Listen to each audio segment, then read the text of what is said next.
Esteban y Saulo. Y echándole fuera de la ciudad, le apedrearon, y los testigos pusieron ropas a los pies de un joven que se llamaba Saulo. Hechos 7:58.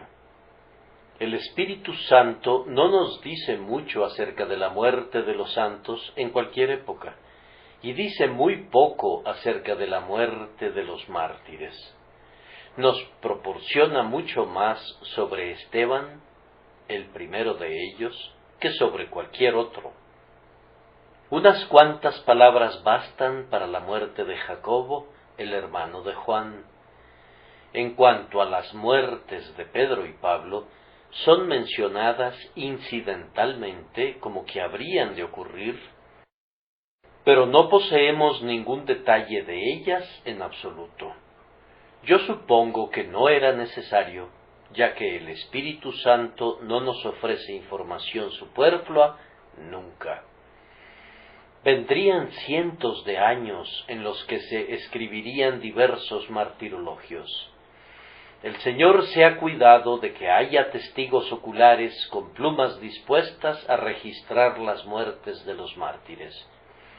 Debido a esto, contamos con muchos volúmenes y en especial en nuestro propio país, tenemos el renombrado libro Hechos y Monumentos de John Fox, que registra cómo los mártires tuvieron que nadar en medio de océanos de sangre para alcanzar sus coronas. El noble ejército de mártires no ha estado nunca desprovisto de un cronista, y no fue necesario que el Espíritu Santo nos proporcionara los detalles de la muerte de los testigos de Cristo, porque recibiríamos lo suficiente en otra forma.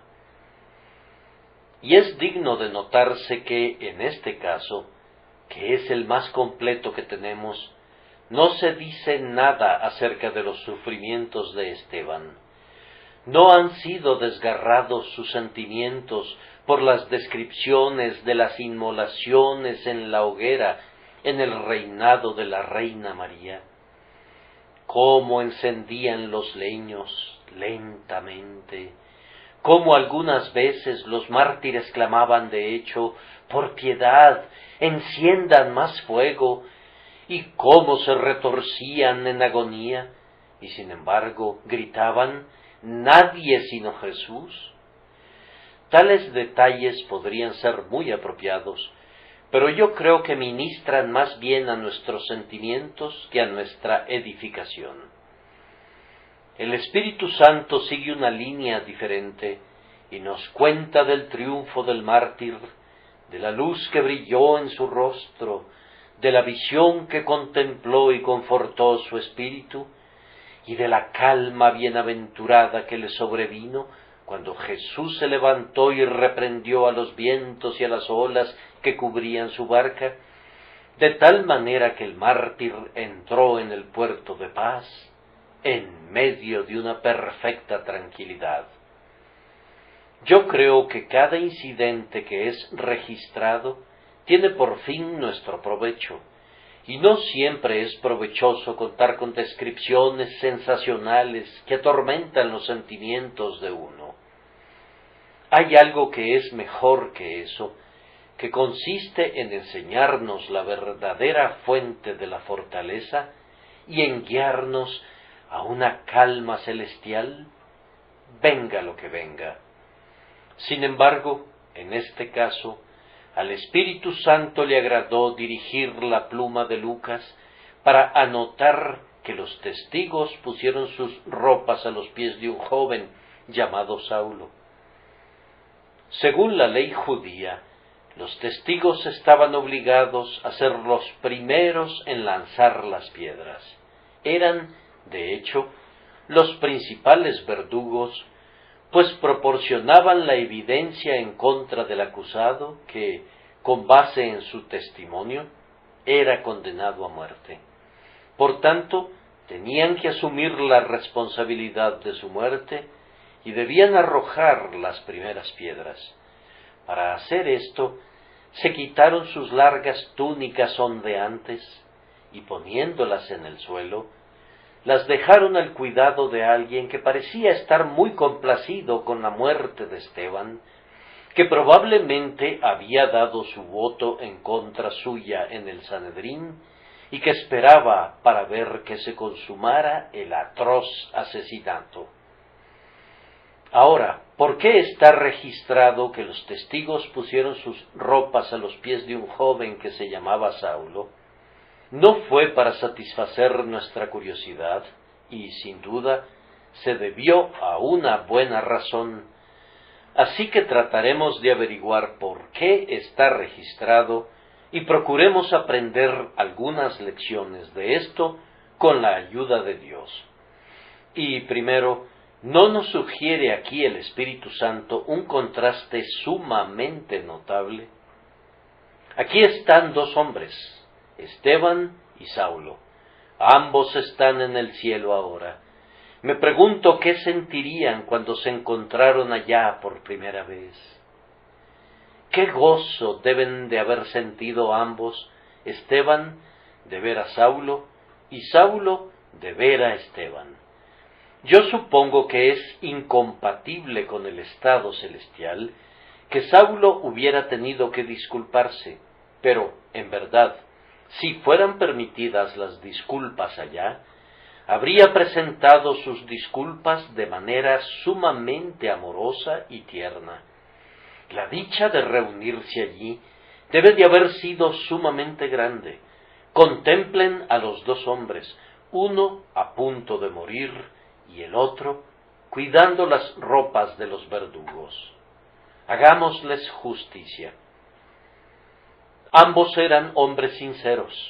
No había ninguna hipocresía en Esteban. Pueden ver que las palabras que habló brotaban espontáneamente de su corazón. Tampoco había hipocresía alguna en Saulo. Realmente creía que estaba sirviendo a Dios en lo que hacía. Saulo era tan sincero a su manera como lo era el mártir que estaba a punto de morir. Es más, ambos eran plenamente denodados. No cabía en la naturaleza de Esteban sofocar sus convicciones o silenciar su testimonio.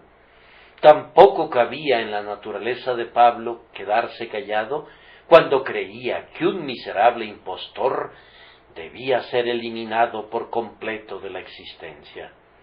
Saulo ardía por completo desde el primer momento en que le conocemos hasta el último registro que conservamos de él. Tenía un gran celo por Dios, pero no conforme a ciencia, y mientras esperaba allí y cuidaba las ropas de los verdugos, se sentía perfectamente satisfecho en su conciencia porque lo que estaba haciendo era para la gloria de Dios. Algunas veces no podemos entender cómo podría ser posible esto. Sin embargo, yo no dudo que muchos que han perseguido a los santos de Dios lo han hecho en la ignorancia de su incredulidad, sin comprender que realmente se rebelaban contra el Altísimo y que luchaban contra el propio Señor. Es muy difícil evaluar la cantidad de oscuridad que puede inundar a la conciencia humana e imaginar cuán ciego puede volverse el hombre y cuán plenamente puede tomar lo amargo por dulce y lo dulce por amargo. Pero es muy cierto que un corazón no renovado puede volverse tan tenebroso que mientras nos dirigimos con presteza al infierno, podríamos imaginarnos que estábamos avanzando a grandes pasos al cielo. Estos dos hombres, Esteban y Saulo, eran disímiles entre sí en muchos aspectos, pero eran semejantes en este sentido, que ambos eran sinceros y ambos eran hombres cabales en su sinceridad. Pero ahora observen la diferencia entre ambos. Consideren primero a Saulo, un hombre revestido de justicia propia. Él les dirá que ha guardado los mandamientos desde su juventud. Si le dieran tiempo, tal vez les diría que por su linaje era hebreo de hebreos, que en lo tocante a la ley era irreprensible, que pertenecía a la más estricta secta de su religión y que era un fariseo. Si comenzaras a acusarle de pecado, verías que sus ojos despedían fuego cuando declaraba que, en cuanto a la justicia que era en la ley, era irreprensible.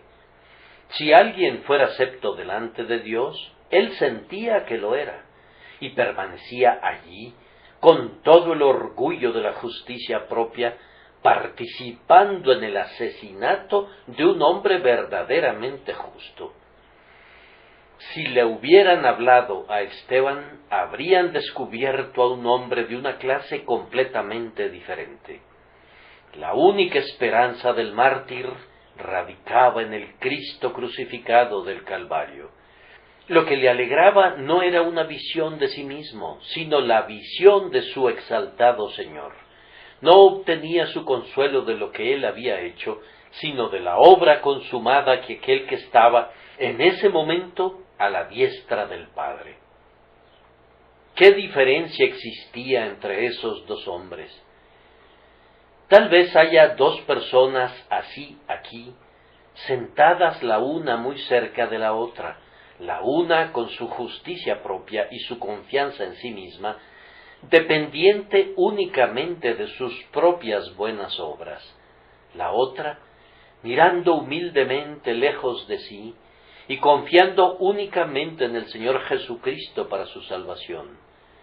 De los dos, yo preferiría ser el que está mirando a Cristo, aunque tuviera que ser ejecutado esta noche, que el que está revestido de las ropas de su imaginada justicia propia, aunque sea honrado y respetado por toda la humanidad. Miren otra vez a Saulo, y verán a un hombre ritualista en extremo, a un formalista de la peor clase. Es un hombre que estima grandemente todo lo que tenga que ver con el templo y el sacerdocio y la ley. Descubrirán que sus filacterias son sumamente anchas, y si le hablaran acerca del rollo sagrado del Antiguo Testamento, encontrarán que puede debatir y discutir con ustedes acerca de cada una de sus letras, pues tiene un gran apego a la letra. Es un hombre dominado enteramente por los elementos externos de la religión. La envoltura lo es todo para él. Pero ahora miren a Esteban y verán a un hombre que ha hecho completamente a un lado los asuntos externos. Su último discurso muestra que así es. No ha despreciado al templo, pero ha dicho de él: si bien el Altísimo no habita en templos hechos de mano. No ha despreciado al pueblo elegido, Israel, pero se ha referido a ellos como duros de cerviz e incircuncisos de corazón y de oídos. No ha despreciado las formas externas de la religión en tanto que fueron ordenadas por Dios, pero ha demostrado que, en sí mismas, eran vanas porque aun cuando estuvieron en la pleamar de su gloria, no cambiaron los corazones de los hombres, pues muchos de ellos permanecieron siendo idólatras y murmuradores en el desierto.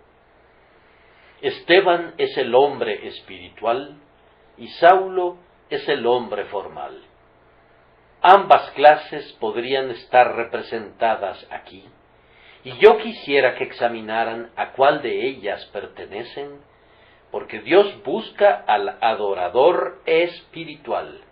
Dios es amigo del adorador espiritual, pero el formalista no es amigo del Rey del cielo, aun cuando parezca serlo. Él lucha por la letra de la palabra, pero al despreciar su significado interno, desprecia su verdadera esencia, combate por los ritos y ceremonias, pero al descuidar la gracia interna y espiritual, descuida la materia vital y es tan enemigo de Dios y de su Cristo como lo era ese joven llamado Saulo. La gran diferencia entre Esteban y Saulo, sin embargo, radica en esto. Esteban está defendiendo la causa de Cristo al costo de su propia vida, y Saulo se le está oponiendo con la misma fuerza. Incluso en una congregación como la presente, tal vez no haya muchos, pero podría haber algunos que se están oponiendo al Evangelio. Podría haber algunos aquí que, aunque no lapidarían a los creyentes, se burlarían de ellos. Tal vez se hayan estado divirtiendo a costa de esos hermanos cristianos que se han vuelto prominentes en lo relativo a los avivamientos y han lanzado alguna burla necia contra ellos y han hecho lo que han podido para abatirlos en la estima de sus semejantes. Ah, queridos amigos, tengan cuidado de lo que hacen, pues el Dios de los ejércitos dice en lo concerniente a su pueblo: el que os toca, toca a la niña de su ojo. Nada hace sonrojar más rápido a un hombre que el maltrato hacia sus hijos. Y si alguno de ustedes quiere provocar a Dios a un juicio sumario y súbito en contra suya, solo tiene que decidirse a tratar de manera cruel a aquellos que son realmente sus hijos. Que Dios no permita que cometamos un pecado tan vergonzoso como ese. El pecado mencionado en nuestro texto es muy doloroso, y aunque lo vemos ilustrado cada día, no es por eso menos doloroso, y hemos de mirarlo con ojos de llanto, orando para que el joven Saulo sea convertido a Dios. Pero, dirá alguien, ¿no hay nadie entre nosotros que quisiera ser como Saulo? No, tú no apedrearías a los santos, pero tal vez aquellos que lo hacen tengan el permiso de poner sus ropas a tus pies. Tú no inventas la burla en contra de los santos, pero tal vez la repites y te ríes de ella y apoyas a los que se burlan. Hay muchas personas que son cuidadores de las ropas de los pecadores descarados. Por ejemplo, yo creo que muy a menudo un hombre meramente moral puede ejercer una influencia muy perjudicial en los pecadores, porque ellos dirán: miren a fulano de tal, él no es cristiano, y sin embargo es un hombre de buena reputación, y entonces son conducidos a creer que pueden quedarse donde él está, fuera de Cristo.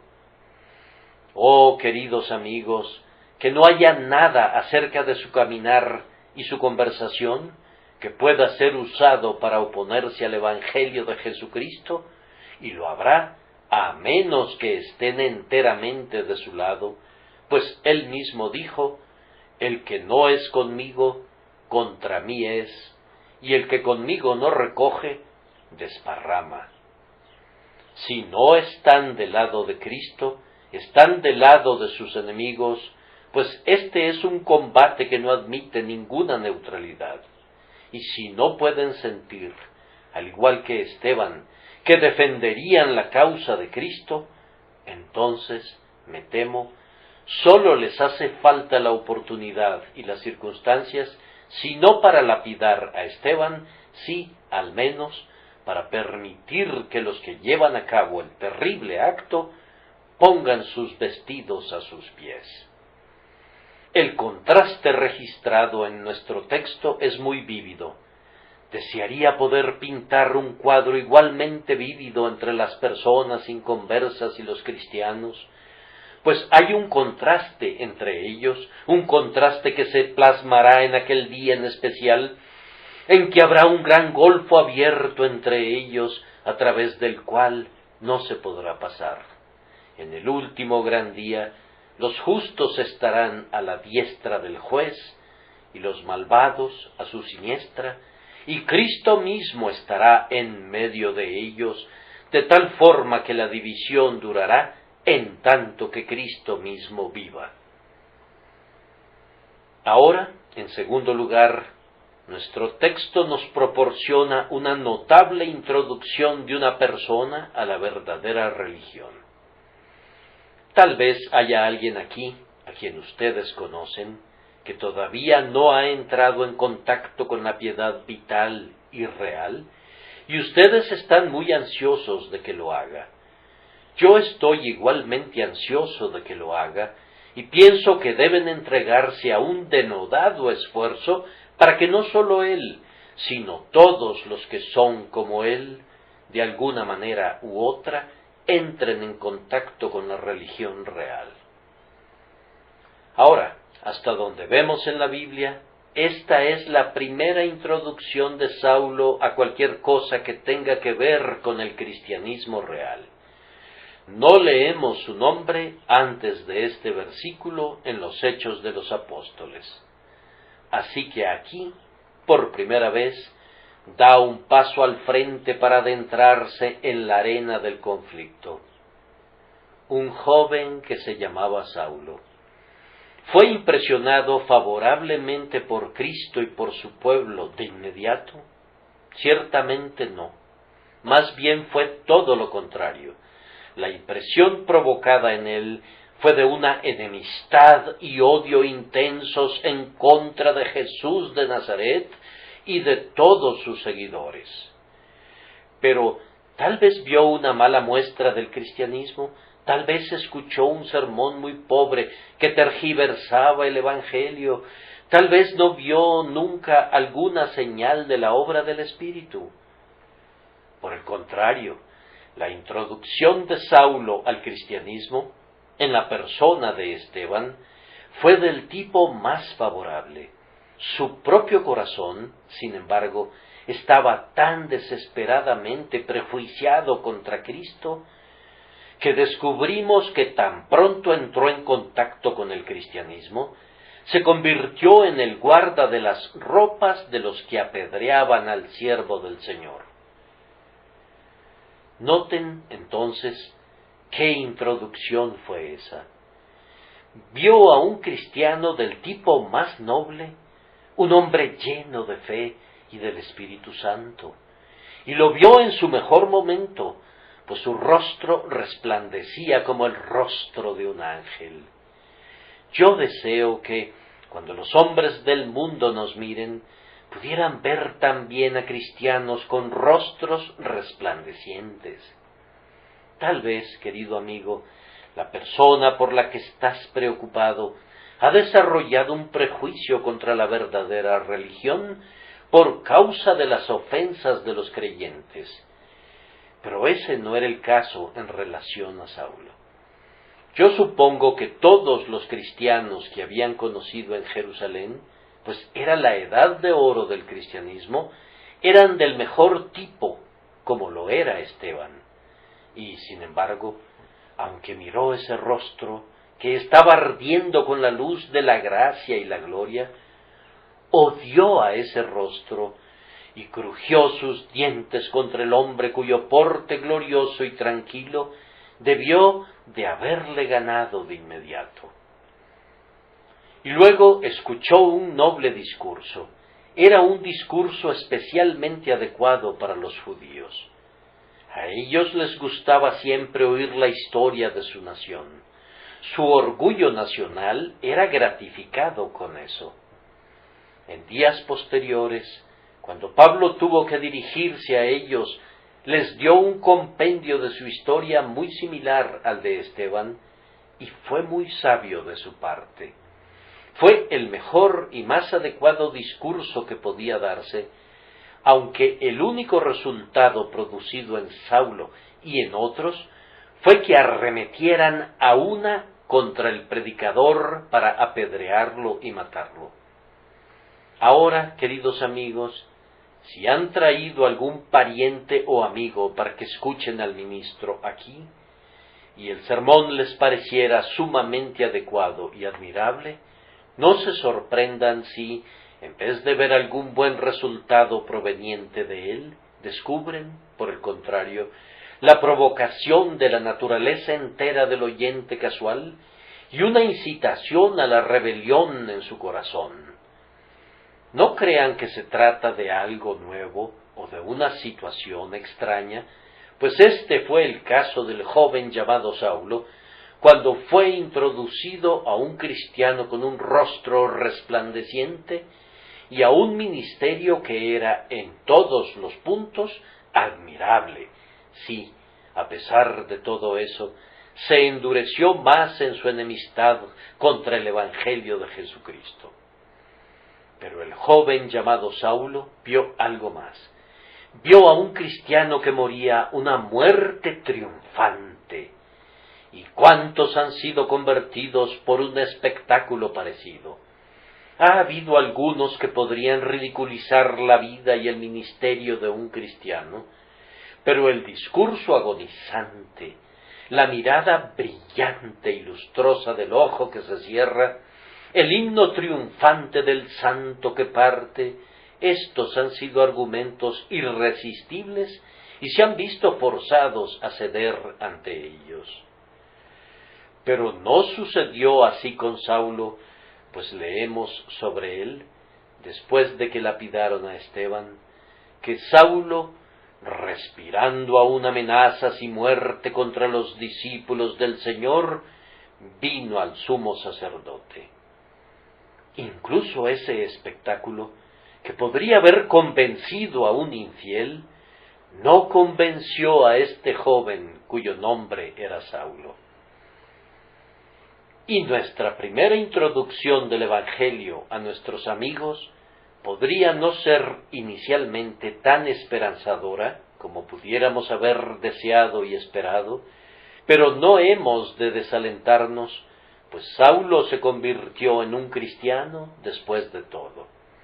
Que se hubiere endurecido más al principio no era ninguna prueba de que nunca sería convertido.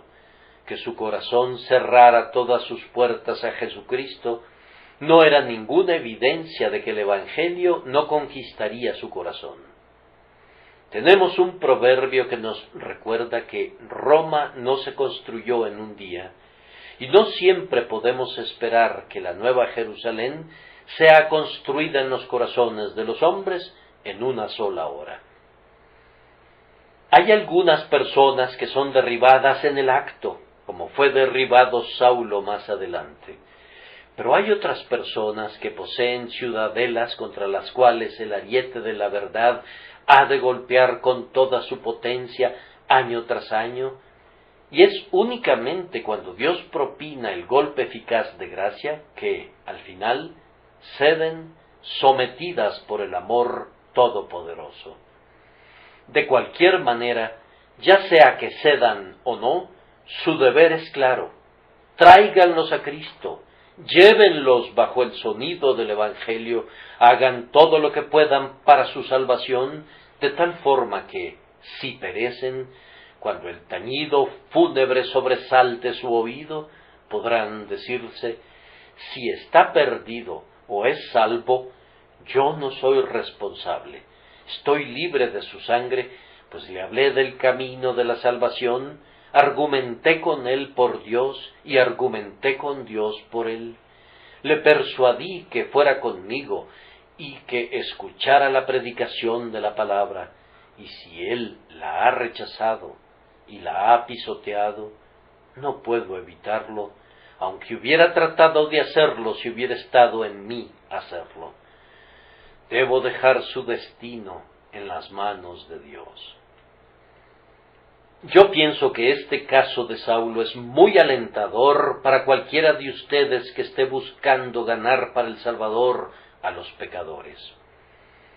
¿Acaso un hombre te ofendió de palabra cuando le hablaste acerca de su alma? Bien, algunas veces hay más esperanza en un hombre que tiene suficiente firmeza como para amenazarme, que en uno que pareciera estar de acuerdo con todo lo que yo diga. Dice: sí, Señor. Sí, Señor. Muy bien, Señor. Y luego sigue su curso sin prestar la menor atención. Tal vez demuestre que hay un alma más grande en ese hombre, aun cuando se vuelva un perseguidor, que cuando simplemente ondea su mano y dice: ahora vete, pero cuando tenga oportunidad te llamaré. una clara oposición podría probar únicamente que hay una buena tierra donde podemos sembrar la buena semilla del reino. En tercer lugar, pienso que nuestro texto es un ejemplo de la seguridad de la sucesión apostólica. No se atemoricen ante esta expresión. Yo no soy un creyente en esa sucesión apostólica que se supone que viene por la imposición de manos humanas sobre cabezas humanas. Pero yo creo que siempre ha habido una sucesión de hombres fieles en la Iglesia de Dios, de tal manera que, cuando uno ha muerto, otro ha sido llamado a tomar su lugar. Y yo creo que siempre será así hasta que el propio Cristo venga. Cuán terrible fue para la Iglesia perder a Esteban. La Iglesia contaba con hombres útiles en sus filas, pero Esteban parecía estar al frente en aquel momento preciso. Había causado una conmoción en todo Jerusalén. Aunque había sido especialmente nombrado para cuidar a los pobres, no hubo un diácono que estuviera colocado más claramente en la primera fila de la Iglesia. Él era digno, iba a decir yo, de ser un apóstol por su santidad y su intrepidez. Convenció a muchos de la verdad del Evangelio de Cristo. Si hubiese estado enfermo, sus hermanos y hermanas habrían orado para que su vida fuera preservada. Y si hubieran sabido que iba a ser apedreado, habrían dicho: es mejor que muramos nosotros a que muera Esteban, no podemos prescindir de él. Es una calamidad para la Iglesia de Cristo cuando sus mejores hombres, ya sea ministros o diáconos, son llamados a casa. Sin embargo, queridos amigos, a menudo se da el caso de que Dios se lleva a sus siervos a casa justo cuando son más útiles. ¿Cuándo quisieran ustedes que Él se los llevara? ¿Cuándo son menos útiles?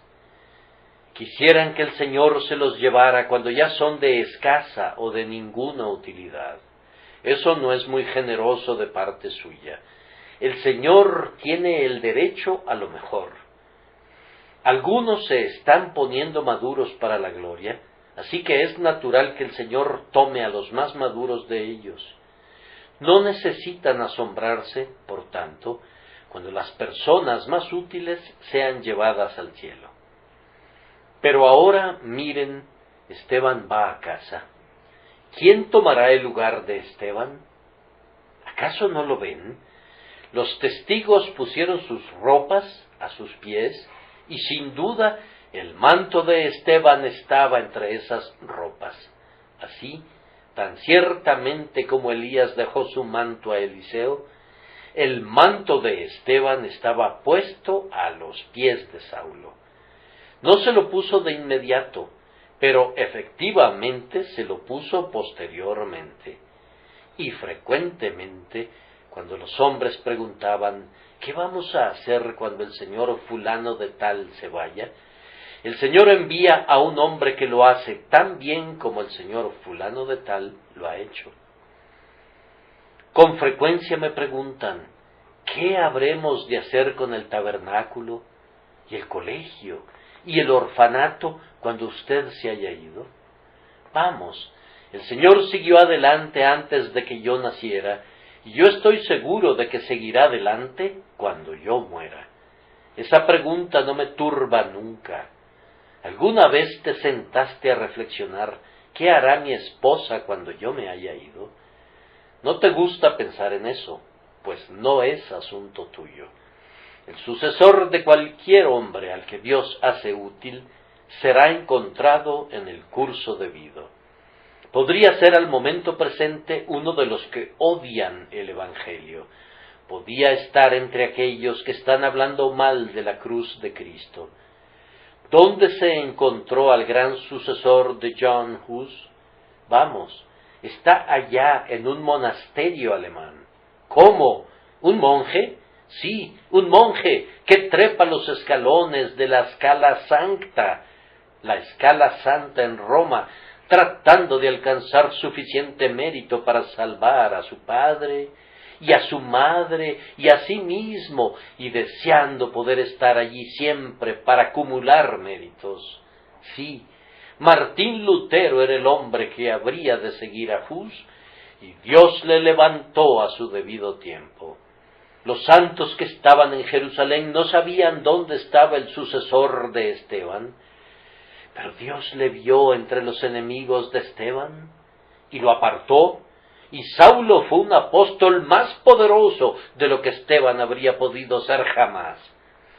La iglesia perdió a Esteban, pero ganó a Saulo, y ese fue un intercambio muy bueno, pues aunque no se puede decir nada que fuera derogatorio para un hombre de un espíritu tan noble como era Esteban, sin embargo, la Iglesia de Cristo no ha tenido nunca a un siervo que, tomándolo integralmente, haya sido tan útil para ella como el famoso apóstol Pablo, que una vez fue ese joven llamado Saulo. ¿Cuánto le debemos por medio de la gracia divina a sus epístolas, por su clara enseñanza de las doctrinas espirituales?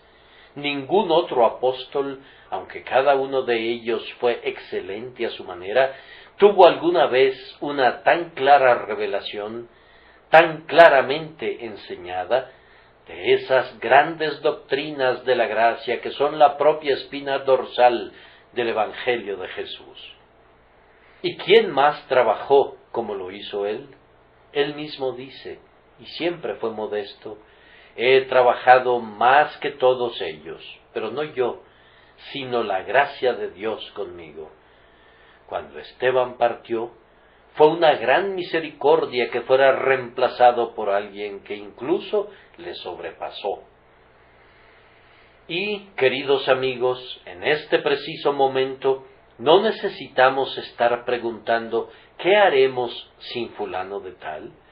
Dios tiene suficientes siervos en algún lugar u otro, y no necesitamos decir quisiera que levantara a más evangelistas. Él ya ha identificado a un hombre en Chicago, y sin ir tan lejos como eso, Él puede encontrar a uno en cualquier parte de Londres, o en cualquier caserío, o aldea en el campo, donde quiera que hubiere decidido buscarle. El Señor no carece nunca de hombres que le sirvan. Recuerda que la omnipotencia tiene siervos por doquiera, y de las filas del ejército de Satanás puede tomar al más denodado paladín del mal, atajarlo por medio de la gracia todopoderosa, e imponerle el cargo de convertirse en un líder de los ejércitos del Dios viviente. No desesperen nunca y no duden nunca, ni permitan que se deslice siquiera rápidamente por su mente algún pensamiento desalentador relativo a la causa de Cristo. Nos informan que se aproximan días oscuros. Eso es muy cierto, pero el sol de justicia no será eclipsado nunca. Nos avisan que los poderes del mal se volverán más y más poderosos. Supongan que así sea. El Todopoderoso no se debilitará nunca. Nos apoyaremos en la omnipotencia y en la toda suficiencia de Jehová, y entonces sabremos en qué consiste no sentir ninguna desconfianza o miedo en cuanto al presente o al futuro de la Iglesia del Dios viviente. Así que ustedes ven que en este caso de Esteban y Saulo tenemos un claro ejemplo de la certeza de la verdadera sucesión apostólica. Ahora, a continuación y brevemente, me parece que nuestro texto es un gracioso monumento del pecado arrepentido. Saulo se convirtió en Pablo, y hay una gran cantidad de bien registrado en cuanto a él bajo el nombre de Pablo. Pero el Espíritu Santo se ha encargado de que este hecho sea recordado. Los testigos pusieron sus ropas a los pies de un joven que se llamaba Saulo. ¿Acaso Dios anota los pecados de su pueblo antes de que sean convertidos? Sí, lo hace, y en este caso lo anota en el libro de los libros para que, doquiera que vaya la Biblia, vaya también la información de que Saulo de Tarso fue en un tiempo un perseguidor. Cuando leemos de Rahab, se nos informa que era la ramera. ¿Por qué se ha conservado este monumento de los pecados de Saulo antes de su conversión? Tenía el propósito de mantener humilde a Pablo, y siempre hizo eso. Ustedes advierten cuán dolorosamente habla siempre acerca de este asunto. Afirma que no era digno de ser llamado apóstol porque perseguía a la iglesia de Dios. En una ocasión, hablándole al Señor, dijo: «Y cuando se derramaba la sangre de Esteban, tu testigo, yo mismo también estaba presente y consentía en su muerte y guardaba las ropas de los que le mataban». Nunca olvidó eso y siempre le hizo caminar humildemente delante de Dios.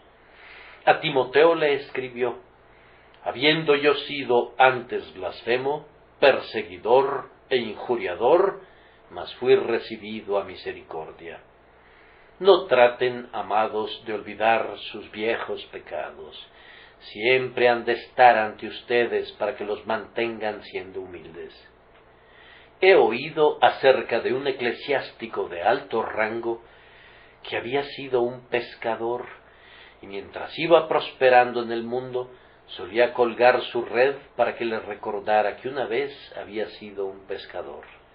Finalmente el Papa le hizo cardenal, y nadie más vio su red después de eso. Decían que ya había capturado lo que tenía el propósito de pescar, así que se deshizo de su red. Ustedes y yo debemos mantener nuestras redes a la vista para que nos recuerden lo que una vez fuimos. Miren el hoyo de donde fueron rescatados, y cuando Dios les otorgue una misericordia especial, díganse: «¡Qué milagro de gracia es este! Pues yo estaba entre los más desmerecedores de todos». El pecado de Pablo estaba siempre presente en su mente, de tal manera que continuamente incrementaba su amor. Era como la mujer que amó mucho porque se le había perdonado mucho, como el deudor que, debido a que era el que más debía, estaba más agradecido porque su Señor le había perdonado todo libremente. ¿Quién fue tan celoso como Pablo? Él estimaba todas las cosas como pérdida por la gloria de Dios, y seguramente eso era porque se sentía un deudor mayor que los demás para con la gracia que había lavado de su alma culpable el pecado escarlata del asesinato. Y además, queridos amigos, este pecado de Pablo fue registrado en la Biblia y retenido en su memoria porque le mantuvo adherido a las doctrinas de la gracia. He notado generalmente que aquellos profesantes que siempre fueron muy buenos y no tuvieron nada muy marcado acerca de su conversión, se han extraviado en alguna forma de doctrina que no se encuentra en las Escrituras. Pero quienes sabemos cuán viles fuimos antes de nuestra conversión, sentimos que sólo hay un tipo de doctrina en la que podemos creer, y es la doctrina de la gracia soberana. Se requeriría de mucho para someterme a una creencia en el libre albedrío, porque es contraria a toda mi experiencia. Esto sé, que si el Señor no me hubiese amado primero, yo no le habría amado nunca, y si hay algo bueno en mí de cualquier tipo, debe de haber sido implantado allí por el Espíritu Santo. Si la salvación fuera por obras, entonces no podría alcanzarla nunca, y si fuera la recompensa de la bondad natural, entonces nunca la tendré.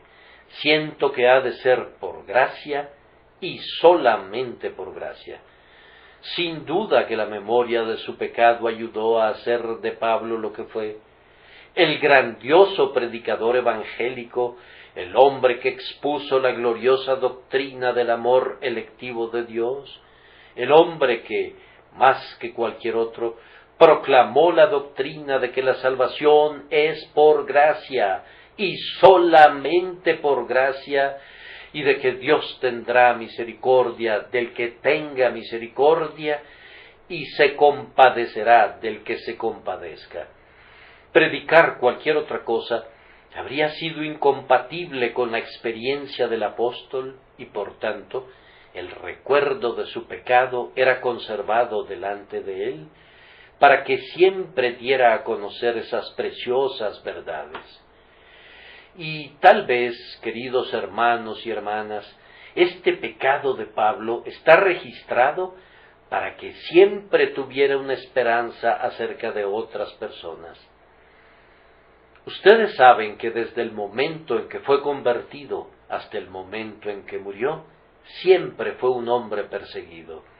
Su vida estuvo dividida en dos períodos.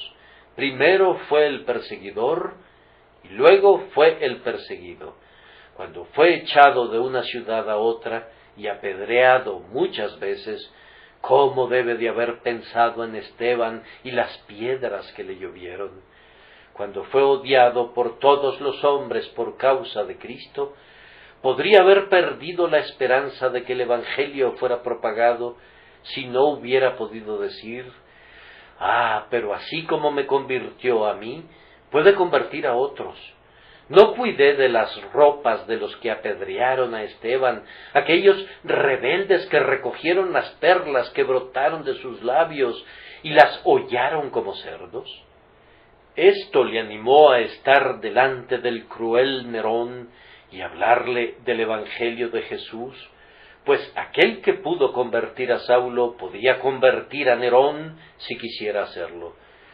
Nunca vemos a Pablo retrocediendo o titubeando, sino que continuó predicando casi hasta los confines de la tierra, sintiéndose deudor de los judíos y de los gentiles, de los bárbaros y escitas, de los siervos y de los libres, porque decía: por esto fui recibido a misericordia, para que Jesucristo mostrase en mí, el primero, toda su clemencia, para ejemplo de los que habrían de creer en él para vida eterna. Oh, sí, es bueno que recuerden lo que solían ser, pues tendrán esperanza por otras personas cuando recuerden eso. Nuestro texto, en quinto lugar, es un ejemplo del gobierno de Dios. Si miran esto cuidadosamente y por tiempo suficiente, se revelará que no fue algo completamente malo que Saulo estuviera allí cuidando las ropas de los asesinos de Esteban. Posiblemente no puedan ver, al principio, cómo puede generarse algún bien de ello, pero nunca hubo algo malo de lo cual Dios no pudiera sacar un bien. Incluso la muerte de Cristo, que fue la culminación del pecado humano, fue el punto culminante del amor divino. Si Saulo no hubiese estado allí, Esteban no habría orado por él. Agustín dice, en una frase que es citada siempre en cada comentario sobre el libro de Hechos que he visto: si Esteban no hubiera orado, Pablo no hubiera predicado nunca. Pero la oración de Esteban: Señor, no les tomes en cuenta este pecado, fue una súplica tan amplia por sus asesinos que muy bien puedo concebir que fijó su mirada llorosa en ese joven llamado Saulo y que en sus pensamientos le incluyó en esa petición, suplicando al Señor que no le tomara en cuenta eso. Y el Señor no le tomó en cuenta eso porque dijo: lo hice por ignorancia en incredulidad. Creo que fue bueno que Saulo estuviera allí, y algunas veces he pensado, cuando he escuchado a alguien jurar en la calle: eso es algo terrible, pero si no lo hubiese hecho, probablemente yo no habría orado por él. Una de mis reglas es orar por un hombre cuando lo escucho jurar, y así, de esa manera, Dios puede extraer un bien del mal. Siempre que ustedes, que aman al Señor, vean u oigan a alguien haciendo algo que sea malo, asegúrense de orar, pues así es como hemos de ser la sal de la tierra. La sal ha de ponerse siempre allí donde la putridez comienza. Esta es la manera en la que hemos de ser la luz del mundo. Hay que hacer uso de las lámparas cuando llega la oscuridad. No las necesitamos hasta que el sol se ha ido y llega la oscuridad. Así que, cuando perciban la oscuridad, enciendan sus velas. Cuando perciban la putrefacción, esparzan la sal llevando al pecador delante de Dios en oración. Pero hay también algo más que esto. Si Saulo no hubiese estado allí, se habría perdido del beneficio del discurso de Esteban. Y el sermón de Esteban es el texto en el que Pablo se basó para predicar toda su vida. Si lo examinan cuidadosamente, descubrirán que la disertación de Esteban es la raíz de la cual, por medio de la bendición del Espíritu de Dios, medra la teología de Pablo. Esteban le da la pista de todo ese argumento de la epístola a los romanos acerca de Sara y Agar, y toda esa discusión acerca del padre Abraham, que fue justificado por la fe, está allí en el discurso de Esteban. Y la epístola a los hebreos es otra planta que crece de la semilla que Esteban sembró en la mente de Saulo.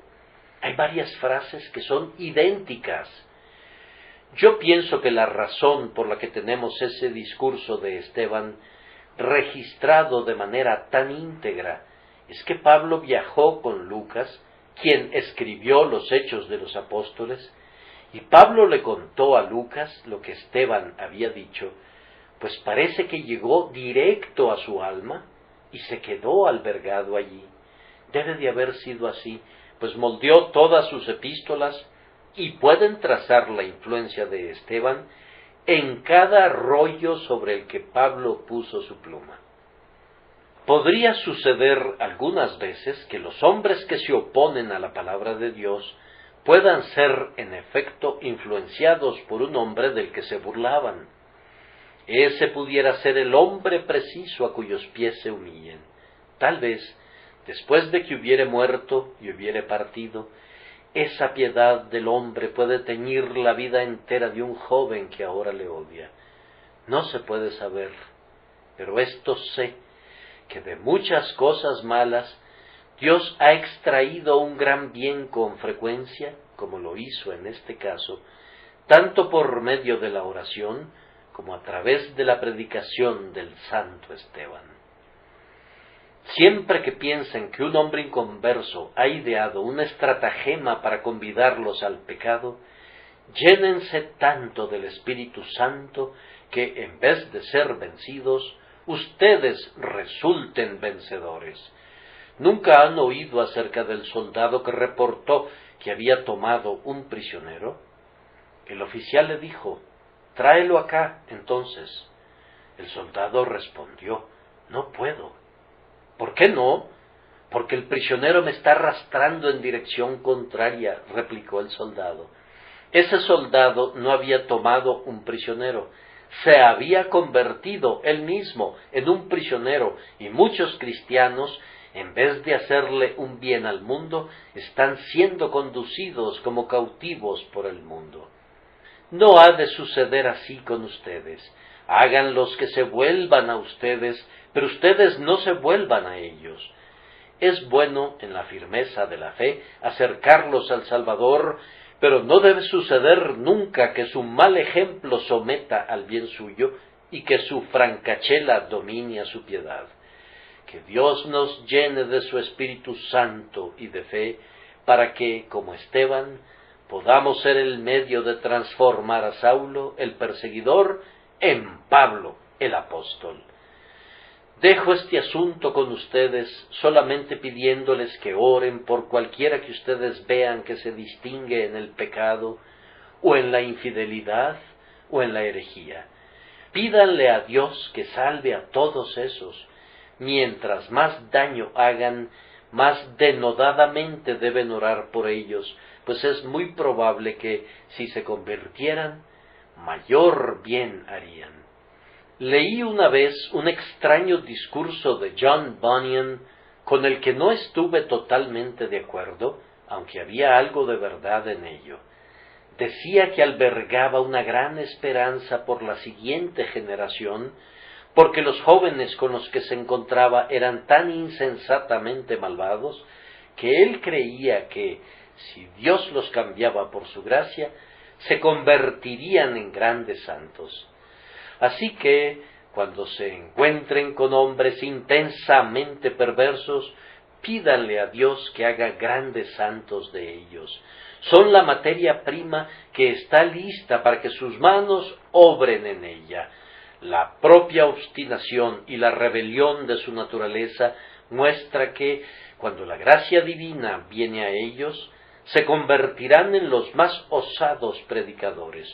Por tanto, oren por ellos y que Dios oiga sus oraciones por Jesucristo nuestro Señor. Amén.